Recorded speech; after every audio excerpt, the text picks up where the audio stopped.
In movies like Lawnmower Man and Ready Player One, pop culture has been infused with ideas of VR, but what has actually become a reality? Well, to find out, we have to travel all the way back to the 1960s with the Sensorama. Considered to be one of the first virtual reality machines, the giant booth didn't actually feature any gaming, but was a visual VR experience. A user would sit in a seat, place their head into a giant screen, and then select one of 5 short movies. The most popular was a motorcycle ride in New York City, which featured motion movements, wind blowing, and smells of bus exhaust and fresh mozzarella pizza. You know how many VR headsets would sell today if they could disperse the smells of a freshly baked New York City slice? Despite all the technological advances, the Sensorama couldn't get enough funding to really take off and quietly disappeared. For many kids, the first VR experience they had actually came through a popular toy, the Viewmaster. The reels featured a 3D-like viewing experience and a headset design, which would become the norm for so many virtual reality viewers.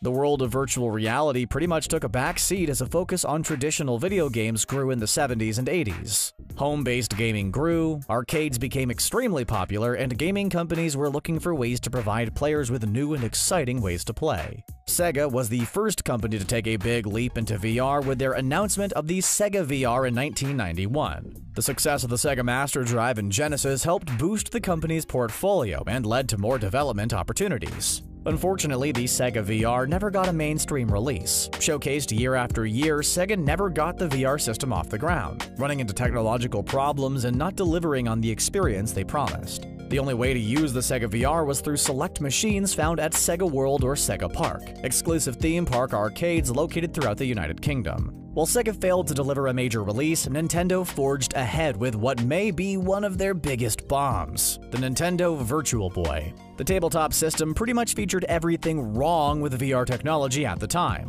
Released in 1995, the console didn't allow any movements. It featured only red graphics and was paired with a cheap and clunky controller. The games weren't anything special either. Packaged with Mario Tennis, the 3D effects were impressive for the time, but the red colors would quickly cause eye strain and limit the amount of time the player could play. Poor performance led to poor sales, and Nintendo quickly dropped development of the Virtual Boy in order to return their focus to the Nintendo 64. After the 2 major gaming companies of the 90s tried and failed to create VR systems, it would be a while before players had some legitimate options. The closest thing to modern-day virtual reality was the VFX-1 headgear. The tech featured an easy-to-wear headpiece, built-in headphones, tracked head movements, and had a small handheld controller. The only problem? You had to pay $600 to own the equipment, and the game selection severely lacked without any major company support. So while the gaming industry left VR headsets to novelty locations like amusement parks, other companies found ways to advance VR tech without the gaming element. Sony was thriving with the PlayStation, and in a whole other department of their company, they developed the home cinema headsets. Made exclusively for watching television and movies, the headsets gave the illusion that viewers were watching a 750-foot screen through their glasses. Connected to DVD players, the media experience allowed for greater views of action-based films like The Matrix or epic films like Titanic. Through the 90s and early 2000s, Sony released various forms of the VR tech, including the Glasstron and 3D-compatible headsets. Years later, the tech finally clicked with Sony's gaming division, and the development of the PlayStation VR was born. But before Sony's big release, the world of VR was gaining a lot of steam. No longer did consumers want just a novelty. Thanks to a Kickstarter project for the Oculus Rift, the VR sensation was born. The headset raised over $2.5 million through a Kickstarter campaign, and the advanced technology quickly reached the consumer market.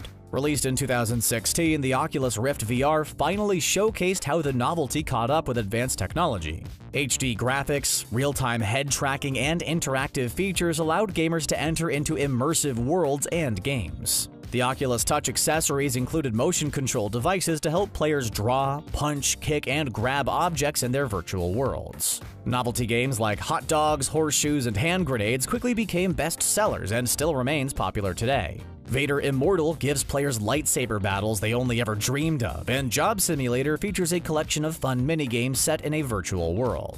Despite all the tries in the past, no one has seen technology so advanced, and no one may have been more impressed than Facebook owner Mark Zuckerberg. Facebook purchased the Oculus company for $2 billion, and the tech was now off and running. And then the VR trend was born. Thanks to a boom in competition, companies left and right began announcing new VR technology. One of the biggest game changers in the world of VR was the use of phone screens as opposed to standalone LCD screens. In 2015, Samsung teamed up with Oculus to release the Gear VR, compatible with the whole line of Samsung phones. VR technology was now more accessible for consumers. Sony also abandoned their personal cinema headsets to focus on gaming with the PSVR. Released in 2016, the system was an add-on with the PS4 and became an instant hit. Sony integrated the VR with current PlayStation technology to really improve the experience. The PlayStation camera was used to track player movements. The Move controllers were used as motion control devices. The social share screen allowed other people to watch your VR experience,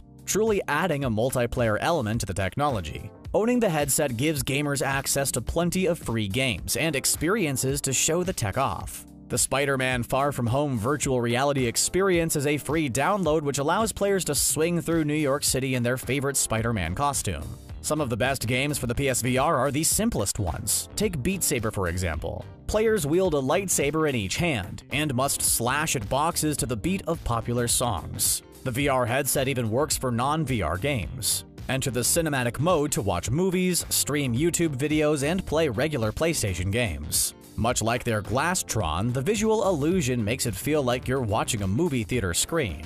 Of course, with every big advancement in VR tech comes third-party developers looking to make quick profits. To combat the high-end sales of headsets like the Rift and HTC Vive, Google released the Cardboard VR app. The headset was literally made out of cardboard and acted as a novelty introduction to the world of VR.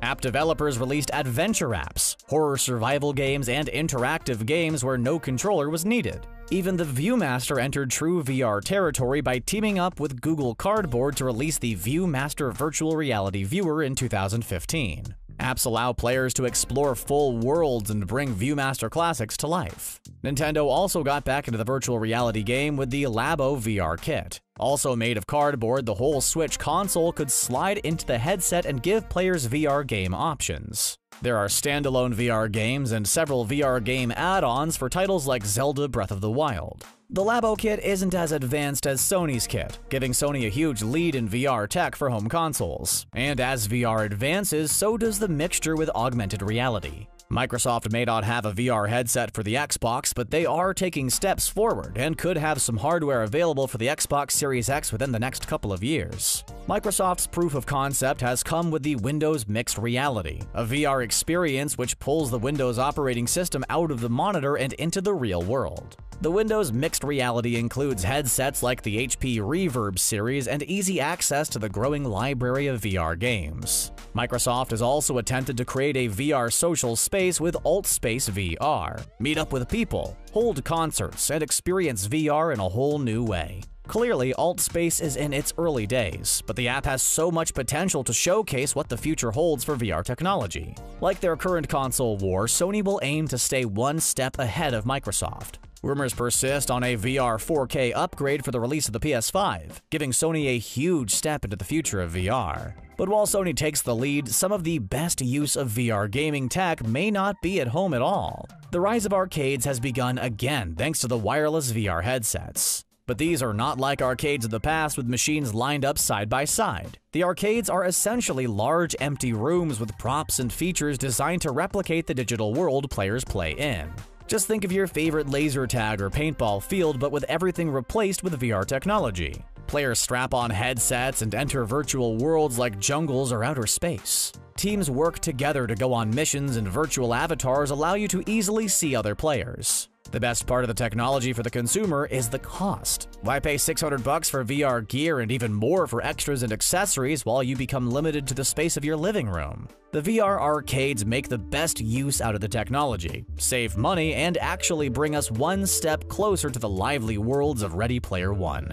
Amusement parks have innovative VR tech as well. Roller coasters at parks like Legoland and Six Flags have implemented VR and augmented reality for all new roller coaster experiences. As guests go through drops, they fly through the air alongside Superman and enhance the riding experience. Dave & Buster's has found massive success with the motion ride arcade known as Jurassic World VR Expedition. Players explore and shoot dinosaurs while riding on a motion vehicle. And like many other things, Disney might have adapted the technology best with their Avatar ride at the Animal Kingdom Park in Walt Disney World. The Flight of Passage ride includes VR headsets, interactive bike seats, and features similar to the 1960s Sensorama. Riders feel the wind, movements, and even smell the oceans of Pandora while on the ride. The Flight of Passage represents the future of VR and ways Disney could implement the technology in the future. Imagine wearing a VR headset and going on the Haunted Mansion where you see flying ghosts along with the traditional animatronics. The future is endless for the implementation of VR at amusement parks and gaming overall. VR technology will only improve in the future, giving us lighter headsets and improving the ability to actually feel the virtual worlds we enter.